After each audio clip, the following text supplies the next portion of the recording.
Hello. Hi. And welcome to another video. This one is all about artists who I think have nailed their branding and aesthetic. I have my trusty assistant today. So what do I even mean by that? I mean artists that have found their aesthetic, their image, and they are consistent with it, and it comes up throughout each element of their visual creative. So videos, artwork, etc. First up, Billie Eilish. When I hear the name Billie Eilish, apart from her awesome music, I instantly think of neons, specifically green, long nails, chains, and she always wears minimal / very natural makeup. Those are things that instantly come up. They're consistent throughout. It puts that image in your head, so when you see those things, you just know it's her. And that's the whole point of branding, or having this overall image that is consistent throughout. She also consistently wears baggy clothes. She said, I think in an interview, that if she wore baggy clothes, no one could comment on her body or her physique, which is actually quite sad, but that's a story for another day. She also uses, this is a bit more subtle, but there's also consistent sort of block colours, which you can see more predominantly on the album covers, but that does come into the outfits and stuff as well, but it's just a bit more subtle. Okay, next one, Sia. So many people I found who liked her originally as a more indie artist were outraged when she then became branded, but I loved it because obviously I did.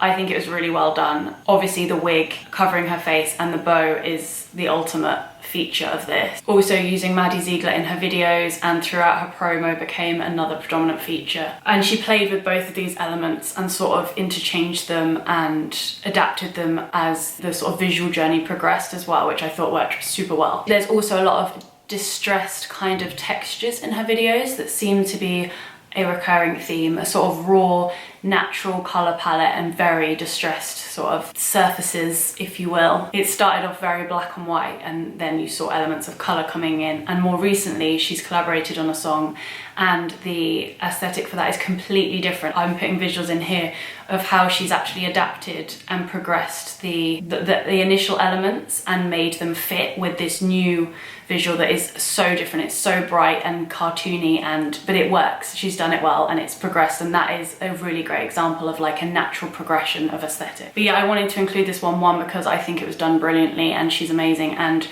two, because it is such a great example of going from quite drastically different aesthetics and how you can actually bridge that gap and evolve it so it looks really good. Okay, the 1975.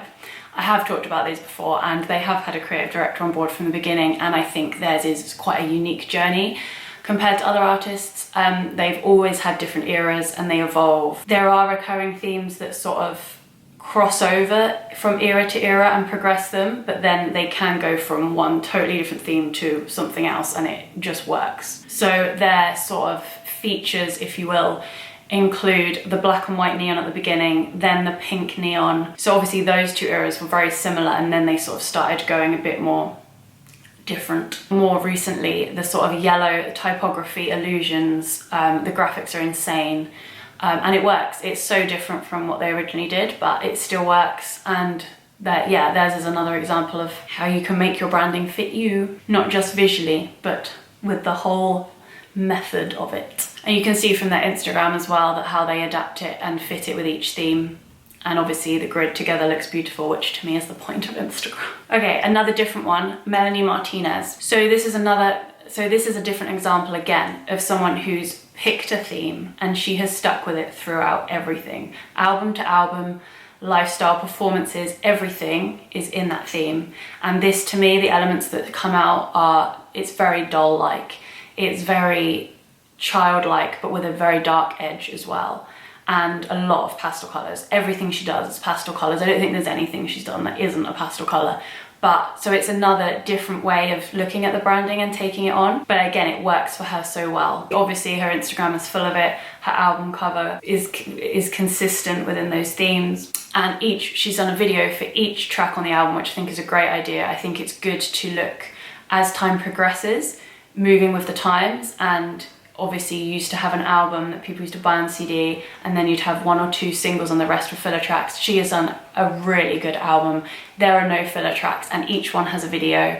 They're all within the theme and it just all comes together like a package and it's amazing. I love it. And onwards to Katy Perry. Okay, so this one is, again, a little bit different. So she's an example, and I think Maroon 5 are similar musically, not so much with the visuals.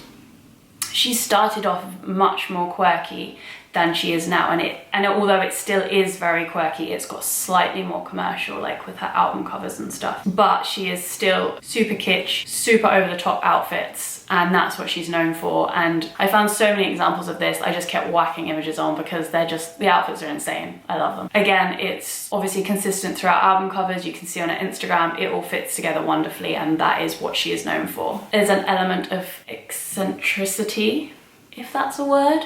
Eccentric, you know what I mean. All very bright colours. Yeah, done well, love it. That progression has gone from really over the top maybe to slightly more sophisticated. I know she still wears the really crazy outfits to sort of award shows and stuff, but she has slightly commercialized in that time. So yeah, it's another different take on branding, but they all work really well. But yeah, these are 5 artists that I thought really smashed the branding. And I did pick ones that are slightly more over the top just because it's easier to demonstrate and for people to recognize it. But there are artists that have much more subtle branding, sort of John Mayer, Ed Sheeran, but they're not as fun for me. Any artists you think nail the branding, let me know in the comments. And if there are any that you think don't, or any that would need help with it, then let me know as well. I'm interested to hear your thoughts. I hope you found this interesting. Thank you. See you next time.